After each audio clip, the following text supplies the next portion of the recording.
The main message of this upcoming lunar cycle is that it's time to emerge as the healer that you are.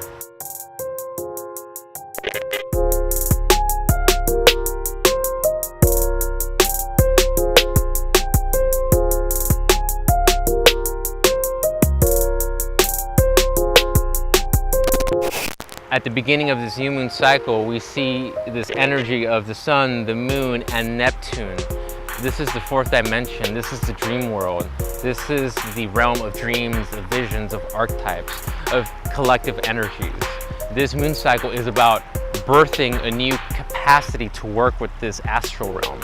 Mercury retrograde the day prior on the 5th of March, on the last sign and the last degree of the zodiac, is only giving us an even more evidence to the fact that the mind, the intellect, Mercury, is being upgraded, is being tuned up to being able to pick up these frequencies from Neptune, from this collective spirit, this collective soul, this collective energy in waters that we all experience subjectively. This is why these type of readings resonate with so many of us, because we're all one being, right? One soul, one life. So this new moon in Pisces is promoting this mystical, intuitive, psychic side of you to come into being. At the full moon, what do we see? We see the sun moving into Aries. We see the moon in Libra, and the sun in Aries joins Chiron. What is Chiron? Chiron is the healer. Chiron in mythology is the half human, half animal centaur, the creature that symbolizes and reflects in mythology are typically our attempt to liberate ourselves from our lower nature. And how does Chiron do it?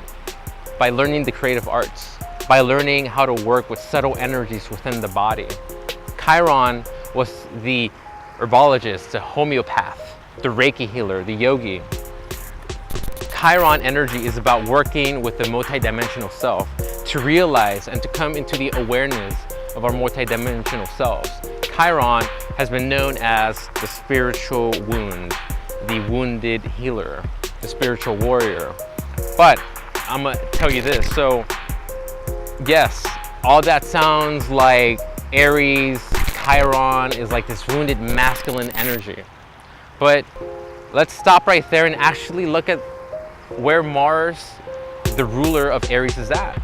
Mars is the animal nature itself. Mars is the circle of spirit, the energy of consciousness below the cross of matter, representing this personal will, this energy that seeks to fulfill its own desires, needs, and wants.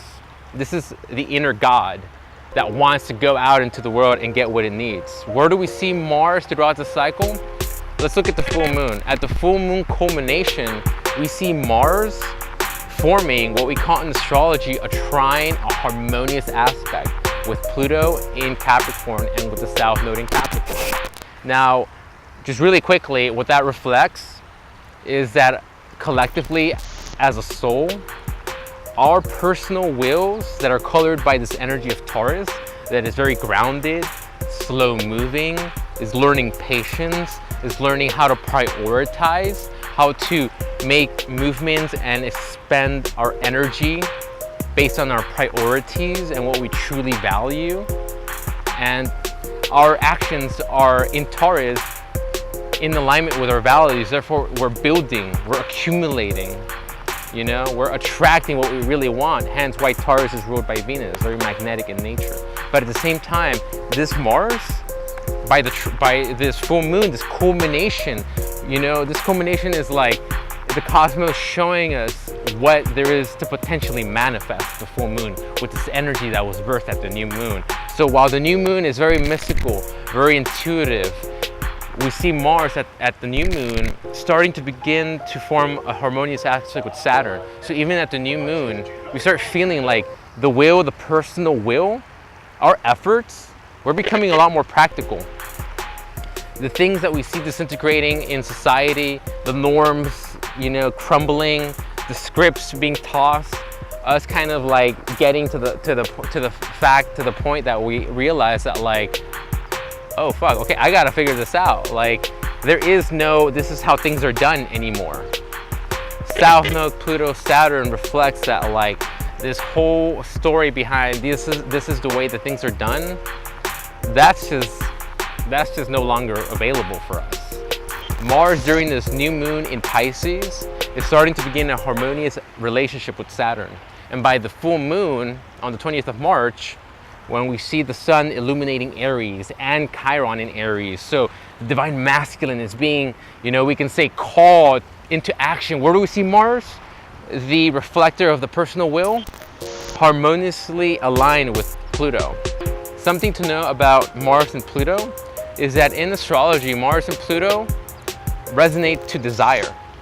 Pluto can be said to be the higher octave, the desires that emanate from the deep unconscious aspects of the self, from the soul.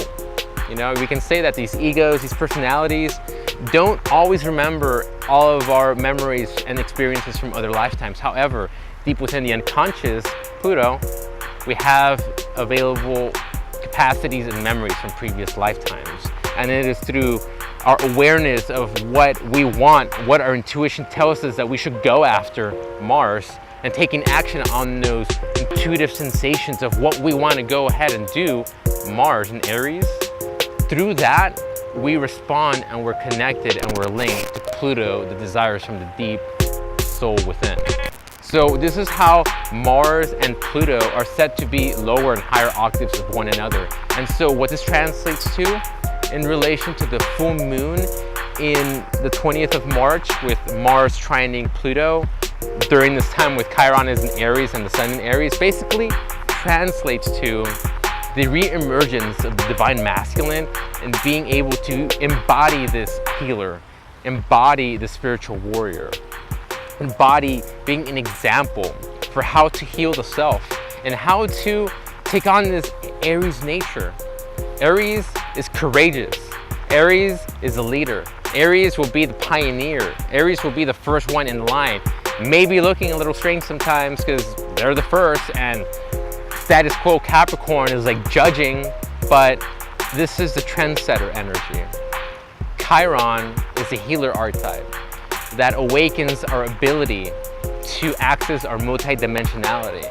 Because isn't it in facing, confronting our own wounds, in healing ourselves and in engaging with those blockages in our own etheric bodies and clearing those psychologically, spiritually, emotionally, that we learn how to work with these energies within the microcosm that are only a reflection of the energies without the macrocosm. This is a healer archetype awakening. So the full message of this whole lunar cycle is that this is the time to step into the healer role, into the healer archetype.